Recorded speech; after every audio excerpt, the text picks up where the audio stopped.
အားလုံးပဲမင်္ဂလာပါခင်ဗျဒီတစ်ပတ်တင်ဆက်ပေးခြင်းတဲ့အကြောင်းကတော့လျှက်စစ်အကြောင်းပဲဖြစ်ပါတယ်လျှက်စစ်ဆိုတာဗာလဲဓာတ်ကြိုးတွေထဲမှာဘာတွေစီးဆင်းသွားတာလဲဆိုတာကိုယနေ့တင်ဆက်ပေးမှာပါအားလုံးပဲကျွန်တော် channel လေးကို like and subscribe လေးရင်လုပ်ပေးသွားကြပါဦးယနေ့ခေတ်မှာလျှက်စစ်နဲ့ကင်းကွာနေတဲ့လူဆိုတာမရှိသလောက်ဖြစ်လာပါပြီနေ့စဉ်သုံးနေကြဖုန်းတွေကွန်ပျူတာတွေမီဒီတွေနဲ့လေးပေးဆက်တွေအားလုံးဟာလျှက်စစ်နဲ့ပဲအလုပ်လုပ်ကြတာပါအကယ်၍တင်ဟာတော်တဲ့ရောက်သွားရင်တောင်လျှက်စစ်နဲ့မကင်းလွတ်နိုင်ပါဘူးမိုးကြိုးပစ်လိုက်တဲ့အခါတိမ်ထဲကနေကဘာကြီးစီကိုလျှက်စစ်တွေစီးဆင်းသွားပါတယ်အဲ့ဒီလျှက်စစ်ပမာဏဟာစွမ်းအားမြင့်မီသည့်အလုံးတရာကိုတရက်လုံးမီးထွန်းပေးနိုင်လောက်အောင်အားကြီးပါတယ်တင်ခန္ဓာကိုယ်ရဲ့အာယုံကြောစနစ်မှာလည်းလျှက်စစ်နဲ့ပဲအလုပ်လုပ်နေတာပါဒါဆိုဒီလောက်အရေးပါတဲ့လျှက်စစ်ဆိုတာဘာလဲဘလို့အလုပ်လုပ်တာလဲဒီအကြောင်းမပြောခင်ကျွန်တော်တို့အတန်အကြောင်းကိုသိထားရပါမယ်အတန်ဆိုတာအလွန်သိငယ်တဲ့အမှုန်လေးတွေပါအရာဝတ္ထုအလုံးကိုအတန်တွေနဲ့ဖွဲ့စည်းထားတာပဲဖြစ်ပါတယ်ဟိုက်ဒရိုဂျင်အတန်ဟီလီယမ်အတန်ကာဗွန်အတန်အောက်ဆီဂျင်အတန်ဂျီနီအတန်စတဲ့အတန်မျိုးအစားအများကြီးရှိပါတယ်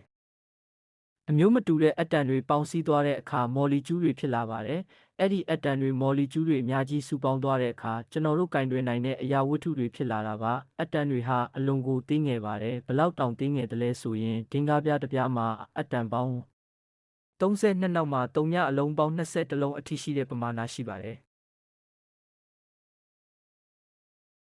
အတန်တွေကို electron, proton, neutron လို့ခေါ်တဲ့အမှုန်3မျိုးနဲ့ဖွဲ့စည်းထားပါတယ်။အထဲမှာအဆန်လေးရှိပါတယ်။အဲ့ဒီအဆန်ဟာ neutron နဲ့ proton တို့ပေါင်းစပ်ထားတာပါ။အပြင်မှာ electron တွေလှည့်ပတ်နေပါတယ်။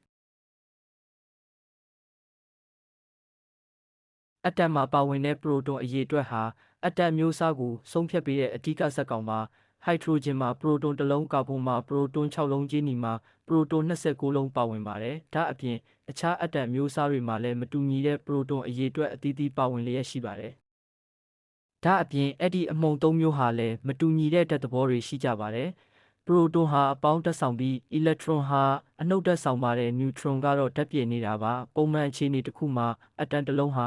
electron နဲ့ proton အရေအတွက်တူညီစွာရှိနေတဲ့အတွက်ဓာတ်ပြေပြီးတည်ငြိမ်နေပါတယ်။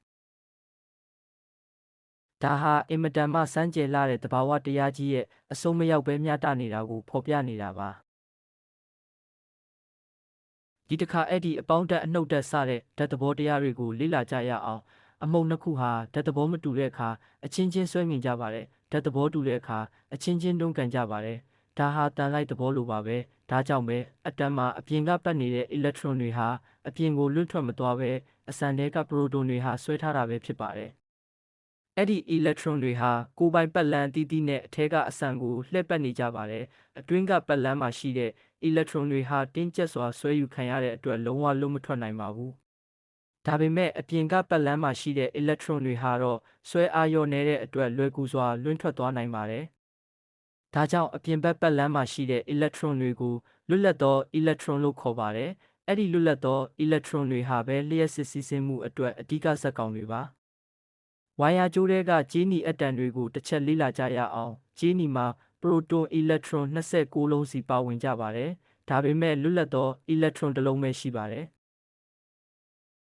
ဝိုင်ယာကြိုးထဲလျှက်စစ်စီးဆင်းတဲ့အခါအဲ့ဒီလွတ်လပ်သော electron တွေကပဲလျှက်စစ်စီးဆင်းနိုင်အောင်ဆောင်ရွက်ပေးကြတော့မှာပါအပြင်က electron တစ်လုံးဝင်လာတဲ့အခါမူလရှိတဲ့ပတ်လန်းက electron ဟာတွန်းပို့ခြင်းခံရပါတယ်နောက်ထပ် electron တစ်လုံးထပ်ဝင်လာရင်တော့သူရှိက electron ကိုတွန်းပြီးသူ့နေရာဝင်ယူတော့မှာပါအဲ့လိုအစဉ်အတိုင်းတစ်ခုနဲ့တစ်ခုရှိကိုတွန်းကုန်ကြပြီးလျှက်စစ်စီးဆင်းမှုစတင်လာပါတယ်အဲ့ဒီလိုတစ်လုံးနဲ့တစ်လုံးတွန်းပို့ပြီးဖြစ်ပေါ်လာတဲ့စီးဆင်းမှုကိုပဲကျွန်တော်တို့လျှက်စစ်စီးဆင်းမှုလို့ခေါ်ကြတာပါစီးဆင်းသွားတဲ့ electron တွေရဲ့အမြန်နှုန်းကိုတော့လျှက်စစ် current လို့ခေါ်ပြီး ampere နဲ့တိုင်းတာကြပါတယ်1 ampere ဆိုတာတစ်စက္ကန့်မှာ6.24နောက်မှာ3ညအလုံးပေါင်း18လုံးထိပမာဏရှိတဲ့ electron တွေစီးဆင်းသွားတာပါအင်မတန်မြန်ပါတယ်ကြေးနီငွေနဲ့ရွှေတို့ဟာလွတ်လပ်သော electron တွေရှိကြပြီးလျှက်စစ်စီးဆင်းနိုင်ပါတယ်ဒါကြောင့်သူတို့ကိုလျှက်ကူးပစ္စည်းလို့ခေါ်ပါတယ်လျှက်ကပစ္စည်းဆိုတာကတော့လွတ်လပ်သော electron မရှိကြပဲလျှက်စစ်မစီးဆင်းနိုင်ကြပါဘူးဥပမာရာဘာနဲ့ပလတ်စတစ်တို့ပဲဖြစ်ပါတယ် ယခုပုံထဲမှာတော့ရိုးရှင်းတဲ့လျှက်စစ်ပတ်လမ်းလေးတစ်ခုကိုတိစောက်ထားပါတယ်။ဘက်ထရီရဲ့အနှုတ်ဘက်ကနေအပေါင်းဘက်ထဲကိုအီလက်ထရွန်တွေစီးဆင်းသွားတာဖြစ်ပါတယ်။ကြားထဲမှာမီသီလေးနဲ့ချိတ်ထားတဲ့အတွက်မီသီထဲကိုအီလက်ထရွန်တွေဝင်သွားပြီးမီးလင်းလာတာပါ။လက်တွေ့ဘဝမှာလျှက်စစ်ကအင်မတန်အရေးပါလာပါတယ်။ဒါပေမဲ့လျှက်စစ်ဟာအရန်ကိုအန္တရာယ်လည်းများပါတယ်